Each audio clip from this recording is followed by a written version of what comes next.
पाडव्याचा सण आता उभारा रे गुढी, नव्या वरसाच दिन सोडा मनातली आढी.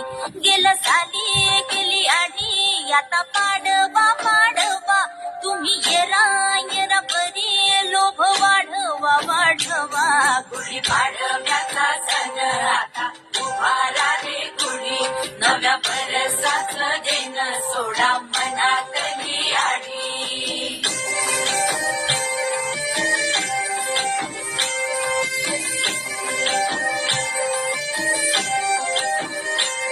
अरे उभारूया नव्या वर्षाची, नव्या आयुष्याची, सुख समृद्धीची, चांगल्या आरोग्याची आणि उत्तम भविष्याची. माझ्याकडून आणि माझ्या परिवाराकडून तुम्हा सर्वांना गुढीपाडव्याच्या खूप खूप शुभेच्छा.